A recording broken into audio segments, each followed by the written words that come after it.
আসসালামু আলাইকুম ওরহমতুল্লাহ ফ্রেন্ডস, যদি আপনার পেজটার মধ্যে কিংবা আপনার প্রোফাইলের মধ্যে যে কোনো একটা ফেসবুকের মনিটাইজেশন টুলস অন থাকে আর সেখানে যদি আপনি লক্ষ্য করেন যে মনিটাইজেশন স্ট্যাটাসের নিচেই কিংবা স্ট্যাটাসের পরে মনিটাইজেশন ইম্প্যাক্ট লেখা আছে, অর্থাৎ একটা ভায়োলেশন চলে আসছে।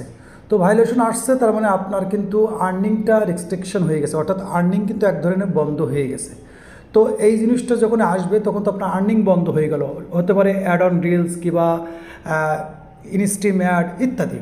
তো এখন যখন এই প্রবলেমটা আসবে তো এখন আপনার করণীয় কী, অর্থাৎ এটার সমাধান কী? তো প্রথমত সমাধান আমাদের খুঁজে বের করতে হবে যে আমাদের কোন ভিডিওতে, সে রিলস ভিডিও হতে পারে কিংবা ইনস্ট্রিমের ভিডিও হতে পারে, কোন ভিডিওতে আমাদের এই প্রবলেমটা আসছে সেই ভিডিওটাই কিন্তু সর্বপ্রথম রিমুভ করতে হবে এবং এর সেট বাই সেট কাজগুলো করতে হবে। যদি করতে পারেন সঠিকভাবে তো ইনশাল্লাহ আশা করা যায় যে আপনার যে ভায়োলেশনটা আসছে ভায়োলেশন তো রিমুভ হবেই, পাশাপাশি আপনার আর্নিংও কিন্তু আবার শুরু হয়ে যাবে। তো আমার একটা ফেসবুক পেজ আছে যেখানে কিন্তু আপনি অ্যাড অন রিলস ওপেন আছে, যেখানেই এই প্রবলেমটা আসছে। তো এখন এটা দেখার জন্য আমরা কোথায় আসছে কিভাবে আসছে সেটা দেখার জন্য আমরা যখনই আমাদের মনিটাইজেশন টুলসের মধ্যে আসলাম, তো আসার পরে এখান থেকে আসার আগেও আমরা যদি পেজ রিকমেন্ডেশনের মধ্যে আসি তো পেজের উপরে কিন্তু কোনো ইফেক্ট নাই, আমাদের কোনো ভিডিওর উপরে ইফেক্ট থেকেই এই জিনিসটা আসছে। তো আমরা মনিটাইজেশন টুলসের মধ্যে আসলাম, আসার পরে মনিটাইজেশন স্ট্যাটাসের নিচে যখন আমরা মনিটাইজেশন ইনফ্যাক্ট দেখতেছি, তো এখান থেকে আমরা আরও একটা জিনিস দেখতেছি, এখান থেকে বলছে ভিউ, অর্থাৎ এই ভিউর মধ্যে থেকে জানা যাবে, দেখা যাবে যে আপনার কোন ভিডিওতে কিংবা কোন জায়গায় এই প্রবলেমটা আসছে। তো আমরা ভিউতে ক্লিক করলাম, তো ভিউতে ক্লিক করলে আমরা এখানে কিছু বুঝতে পারছি না, কিন্তু যদি একটু স্ক্রল করেন নিচে আসেন তো আপনি দেখতে পারবেন এখানে লেখা আছে কন্টেন্ট ভায়োলেশন। যদি এখানে লক্ষ্য করেন তো দেখেন এখানে লেখা আছে কন্টেন্ট, অর্থাৎ কোন ভিডিওতে ভায়োলেশন আছে সেই ভায়োলেশনটা এখান থেকে দেখতে পারেন। যদি একাধিক ভিডিওর মধ্যে থাকে সেটাও কিন্তু আপনি সি ওয়াল দিয়ে দেখতে পারবেন। তো আমরা সি ওয়ালের মধ্যে, অর্থাৎ 11 তারিখে আসছে গত কালকারে হয়তো, তো সি ওয়ালের মধ্যে ক্লিক করলাম। তো সি ওয়ালের মধ্যে ক্লিক করলে দেখতেছি এখানে লেখা আছে ইস্যুস। ওকে, তো ইস্যুসের মধ্যে ক্লিক করলাম। তো ইস্যুসের মধ্যে যদি ক্লিক করি তো এখানে যে পলিসিটা কিংবা যে ভায়োলেশনটা আমরা করে ফেলেছি সেটা হয়তো দেখাবে, যেহেতু পেজ আছে।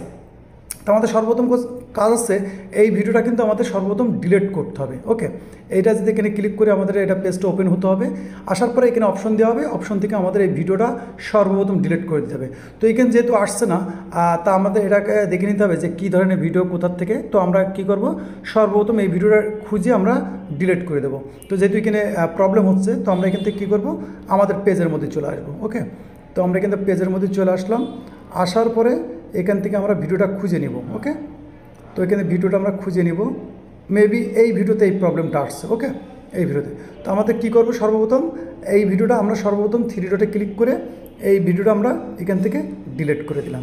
ওকে, তো ডিলিট করা মানেই আপনার প্রবলেম কিন্তু ইনশাল্লাহ, যেহেতু ফার্স্ট টাইম যদি কোনো ভায়োলেশন হয়, ইনশাল্লাহ ফার্স্ট টাইম ভায়োলেশন হলে আপনার যে ভিডিওর উপর ইফেক্টটা আসছে, তো আমি এখান থেকে আরেকবার বেরিয়ে এসে আবার করি, যেহেতু মেবি এখন অনেকেই জানেন যে নেটের প্রবলেম থাকলে অনেক সময় অনেক জিনিস দেখায় না। তো আমরা এখান থেকে কী করবো, এটা যেহেতু রিমুভ করে দিয়েছি তো আমরা এখান থেকে রিফ্রেশ করে দেখবো যে আমাদের এই প্রবলেমটা কিংবা এই ভিডিওটা রিমুভ হয়েছে কিনা, কারণ ওই ভিডিওটার উপরেই কিন্তু একটা ভায়োলেশন আসছে। তো ওই ভায়োলেশন আসা মানে আমাদের আর্নিং কিন্তু এক ধরনের হোল্ড হয়ে যাওয়া, ইনকাম বন্ধ হয়ে যাওয়া। তো এখানে এই স্ট্যাটাসটা দেখেন, যদি লাইভ প্রুফ দেখতে পারেন যে এখানে কিন্তু আর্নিংটা আবার এনেবেল হয়ে গেছে। অর্থাৎ প্রথমত বলবেন যে ভাই, আপনি বলবেন বলে ভাই আমার তো হচ্ছে না, তাও হতে পারে যে আপনার পেজ কিংবা আপনার প্রোফাইলের মধ্যে এই ধরনের ভায়োলেশন এর আগেও অনেকগুলো এসেছে কিংবা অনেকগুলো রয়ে গেছে, এই জন্য হয় না। আর আমারটা যেটা লাইভ প্রুফ দিলাম, ভিডিওটা জাস্ট ডিলিট করে দিলাম, আমার আর্নিং শুরু হয়ে গেল। অর্থাৎ great job, you are everybody to earn from your content, অর্থাৎ আবার ইনকাম করা আমি শুরু করে দিয়েছি, অর্থাৎ ইনকাম শুরু হয়ে গেছে। তো যখন এই প্রবলেমগুলো আসবে সেম সিস্টেম, অর্থাৎ আমি কিন্তু ভিডিও বানাই জাস্ট আমার সাথে যেগুলো ঘটে কিংবা আপনাদের যে কমেন্টগুলো পাই বেশি থেকে বেশি, সেই কমেন্ট অনুযায়ী কিন্তু আমি ভিডিও বানাই। তো আশা করি বিষয়টা কমপ্লিটলি আপনারা বুঝতে পেরেছেন। ভিডিও ভালো লাগলে ভিডিওতে লাইক করে দেবেন, ভিডিও যদি হেল্পফুল মনে হয় তাহলে অবশ্যই বন্ধুদের কাছে শেয়ার করে দেবেন, অবশ্যই আপনার মূল্যবান কমেন্ট করে রাখবেন। ততক্ষণ ভালো থাকবেন এবং নিজের খেয়াল রাখবেন। আল্লাহ হাফেজ।